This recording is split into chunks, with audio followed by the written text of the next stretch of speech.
Կրակոցներ ստրիփ ակումբի մոտակայքում, հետապնդում և բախում Գլենդելում հրաձգություն է տեղի ունեցել նաև Մայամիում, այն էլ ոստիկանների ուղղությամբ։ Հաղորդման սկզբում կպատմեմ հենց այս դեպքերի մասին։ Կարևոր նորություններ կան 2026 թվականի հարկային դրույքաչափերի վերաբերյալ, ավելի մանրամասն կխոսենք դրական փոփոխությունների մասին։ Շատդաունի պատճառով ավիացիոն խառնաշփոթը շարունակվում է, իսկ Մասկը Թեքսասում դառնում է հողային կայսր, ինչ նպատակ ունի միլիարդատիրոջ կողմից ձեռք բերված հազարավոր հեկտարների գաղտնի քաղաքը։ Կալիֆոռնիան ընդունել է նոր օրենքների փաթեթ կենդանիների պաշտպանության ուղղությամբ։ ԱՄՆ-ում հարսանիքի միջին արժեքը հասել է ավելի քան $36,000, վերածվելով երկրի ամենաթանկ ընտանեկան արարողություններից մեկին։ Մնացեք մեզ հետ, քանի որ հաղորդման վերջում պետք է միասին հաշվենք ամերիկյան հարսանիքի ծախսերը։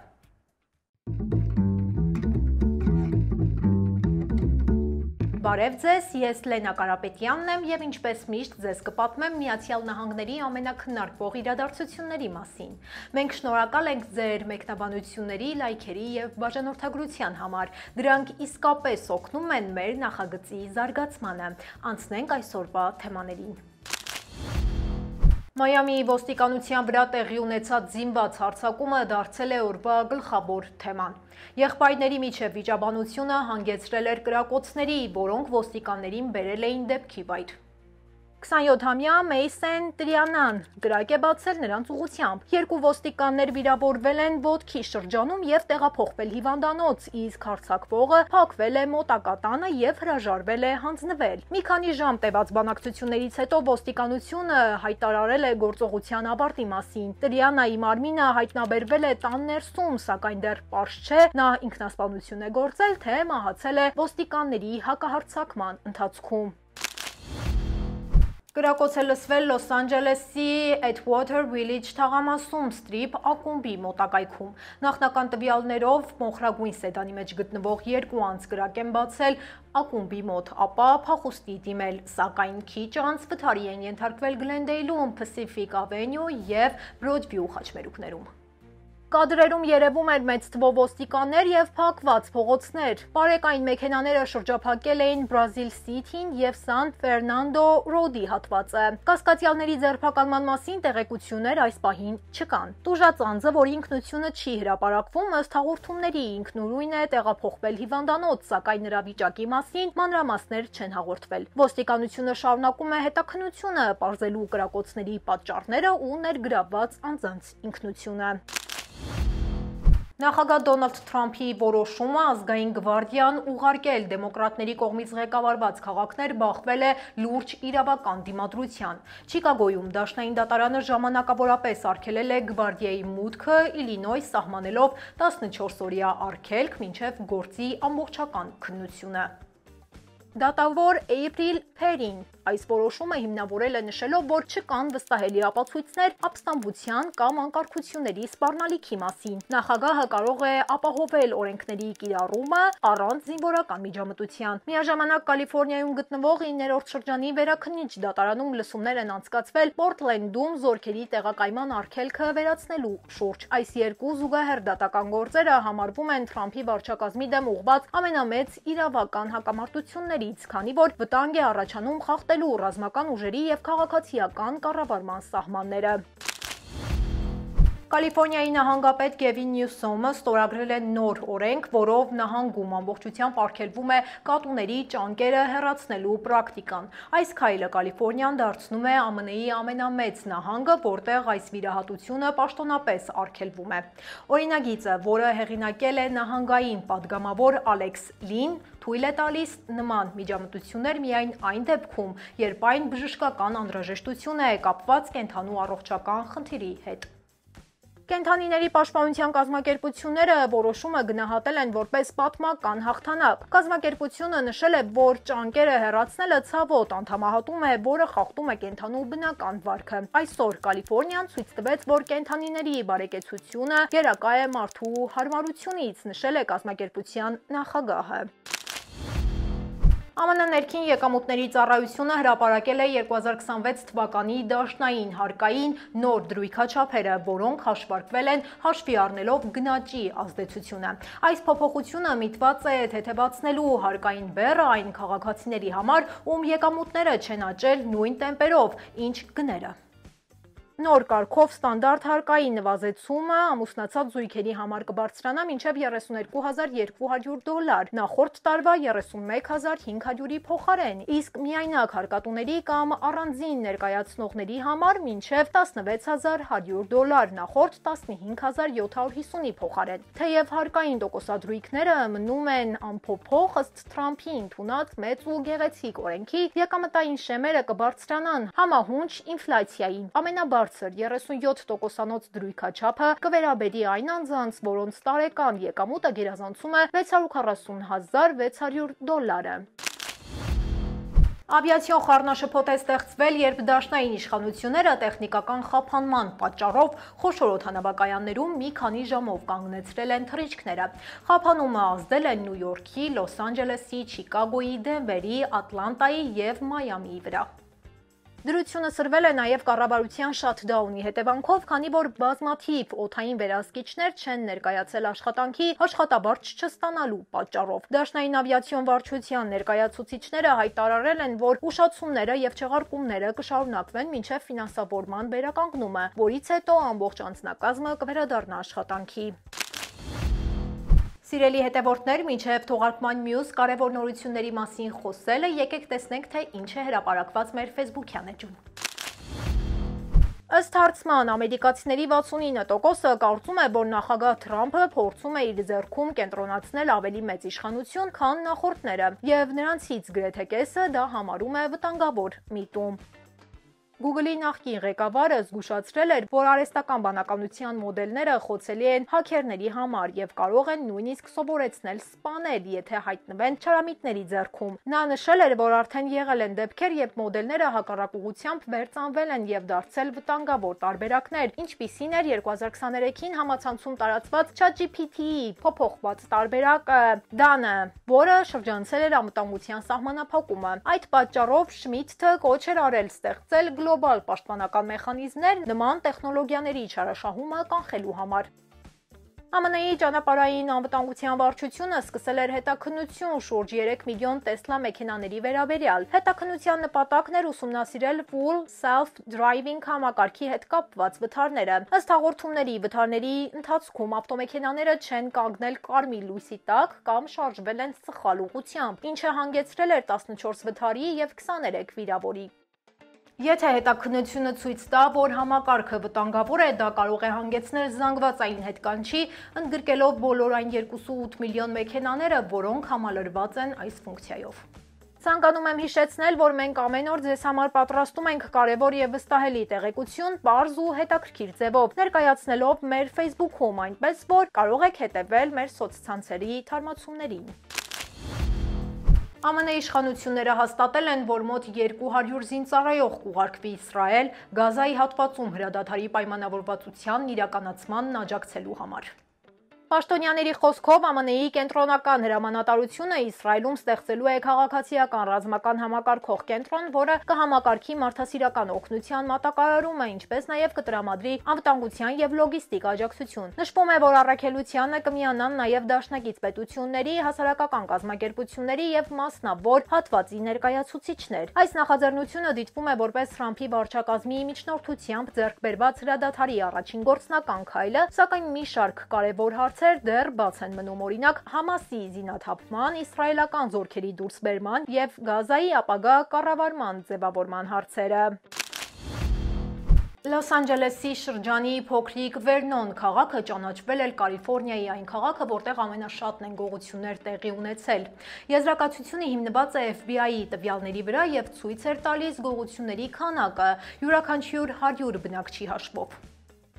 Վերնոնում ապրում է ընդամենը 208 մարդ, սակայն միայն 2023 թվականին այստեղ գրանցվել է 110 գողություն։ Սա նշանակում է, որ քաղաքի բնակիչների ավելի քան կեսը տուժել է գողությունից։ Փորձագետները դա բացատրում են Վերմոնի փոքր բնակչությամբ և այլ փաստերով, որ քաղաքում շատ են արդյունաբերական տարածքները։ Save-Wise-ը նշում է, որ գողությունները ավելացել են ամբողջ երկրում 2024-ին յուրաքանչյուր գողության միջին վնասը կազմել է մոտ $6000։ Նշվում է նաև, որ ամերիկացիների միայն 27%-ն է օգտագործում անվտանգության համակարգեր, մնացածը հիմնականում սահմանափակվում են տեսախցիկներով կամ շներով։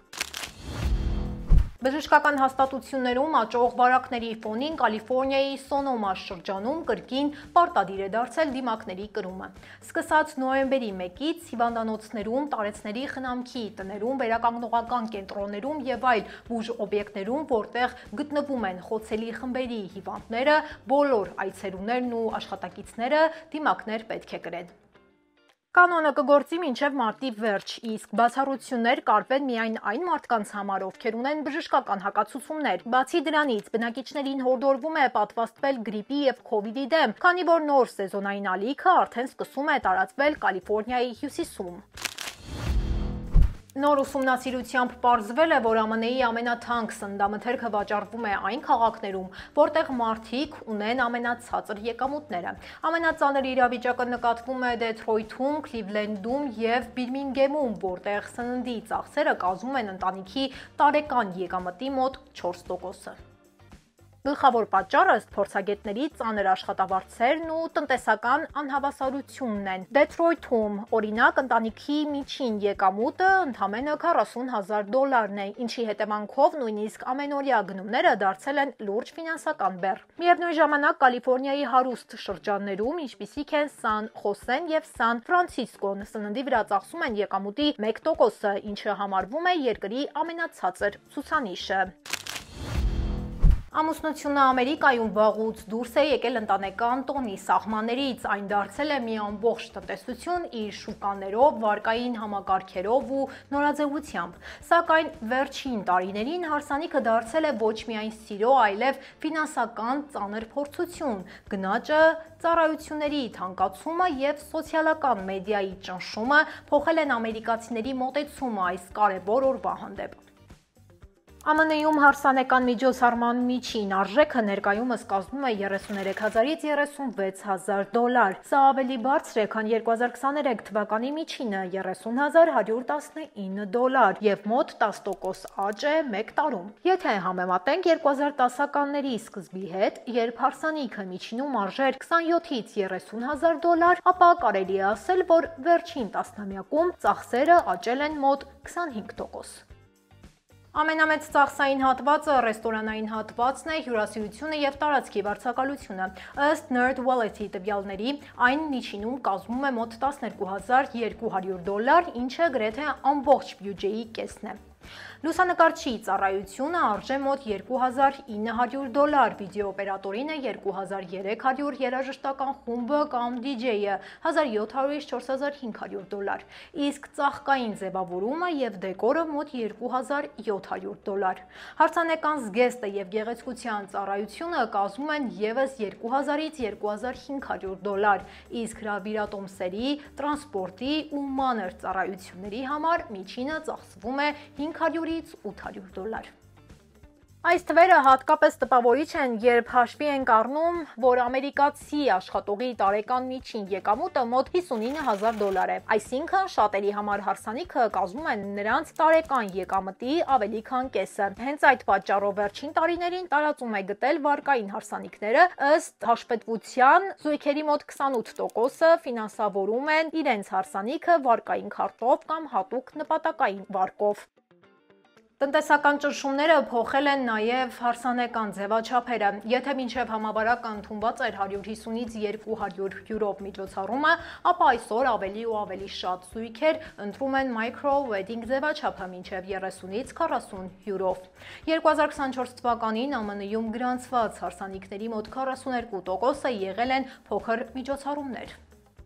Միաժամանակ սոցիալական մեդիան շարունակում է խթանել հակառակ միտումը շքեղության մոլուցքը։ Instagram-ի եւ TikTok-ի ազդեցությամբ զույգերը ցանկանում են վիզուալ հարսանիքներ, որտեղ լուսանկարները դառնում են պատմության գլխավոր մասնիկը։ Այդ ազդեցության արդյունքում հարսանեկան դեկորի եւ լուսավորության ծախսերը վերջին 2 տարում աճել են մոտ 15%-ով։ Հարկ է նշել նաեւ հարսանեկան շուկայի ներսում ձևավորված տարածքային տարբերությունները։ Օրինակ Նյու Յորքում հարսանիքի միջին արժեքը կազմում է $55,000, $, Սան Ֆրանցիսկոյում $44,000, իսկ Լոս Անջելեսում մոտ $41,000։ Մինչդեռ գյուղական նահանգներում, օրինակ Միսսուրիում կամ Քենթակիում, նույն միջոցառումը կարելի է կազմակերպել ընդամենը $20,000-ով։ Այս տարբերությունը պայմանավորված է ոչ միայն աշխատավարձերով, այլև ծառայությունների գներով և տարածքի վարձակալության չափով։ Այսօր, երբ միջին հարսանիքը արժե այնքան, որքան փոքր տուն գնելիս առաջին կանխավճարը, ամերիկյան հասարակության համար այն դարձել է յուրահատուկ ինքնարտահայտման ձև, և որքան էլ փոքրանում է հյուրերի թիվը կամ աճում են գները, ամերիկյան հարսանիքը մնում է մի բան, որի համար մարդիկ դեռ պատրաստ են ամեն ինչի, անգամ պարտքով երջանկություն գնելուն։ Մասկը շարունակում է ընդլայնել իր բիզնես կայսրությունը Թեքսասում, որտեղ վերջին տարիներին դարձել է ամենամեծ մասնավոր հողատերերից մեկը։ Լրագրողական հետաքննության համաձայն, նա իր տարբեր ընկերությունների անուններով արդեն ունի ավելի քան 500 անշարժ գույքի օբյեկտ, որոնք ընդգրկում են մոտ 3000 հեկտար տարածք։ Ամենանշանակալի ներդրումը եղել է Օսթինում, որտեղ Տեսլայի հսկայական գործարան է տեղակայված։ Այստեղից պատրաստ մեքենաները ստորգետնյա թունելով տեղափոխվում են Բաստրոպ, որտեղ Մասկը կառուցել է աշխատակիցների համար փոքր քաղաք և փորձադաշտ սարքավորումների համար։ Բացի այդ, Թեքսասի հարավում ձևավորվել է SpaceX-ի կորպորատիվ կենտրոնը, որը ներառում է հրթիռների արձակման հարթակներ, արտադրական գոտիներ և աշխատողների համար նախատեսված բնակարանային համալիրներ։ Միևնույն ժամանակ նահանգում կառուցվում է նոր Տեսլայի գործարան, որը պետք է ապահովի մարտկոցների արտադրություն, ստեղծելով արտադրական շղթա։ Ամազոնը Լոս Անջելեսում գործարկել է իր առաջին դեղատոմսային ինքնասպասարկման կիոսկները, որոնք թույլ են տալիս հիվանդներին դեղերը ստանալ բժշկի հետ հանդիպումից ընդամենը մի քանի րոպե անց։ Նոր սարքերը տեղադրվել են One Medical կլինիկայում և գործում են Amazon Perhaps-ի միջոցով, պահեստավորելով հարյուրավոր տեսակների դեղեր, հակաբիոտիկներից մինչև արյան ճնշման դեղամիջոցներ։ Ընկերության նպատակն է վերացնել այն իրավիճակները, երբ բժշկի այցելությունից հետո հիվանդները ինչ պատճառներով չեն գնում դեղատուն։ Նոր կիոսկները տեղադրվելու են Downtown Los Angeles, West Los Angeles, Beverly Hills, Long Beach և West Hollywood-ի կլինիկաներում։ Այս քայլը համարվում է լուրջ մարտահրավեր ավանդական դեղատների ցանցերի համար, որոնք վերջին տարիներին պայքարում են ֆինանսական կորուստների և փակվող խանութների խնդրի դեմ։ Հուսամ, որ հավանեցիք մեր կողմից ընտրված այսօրվա թեմաները և հիշեցնեմ, որ մենք եթեր ենք դուրս գալիս ժամը 5:30-ին, ամեն օր բացի շաբաթ և կիրակի օրերից։ Եթե դեռ չեք հասցրել դիտել մեր նախորդ թողարկումը, ապա կարող եք անցնել հենց այս ուղումով։ Այսօրվա համար նախապատրաստել ենք այսքանը։ Կհանդիպենք երկուշաբթի օրը։ Շնորհակալություն։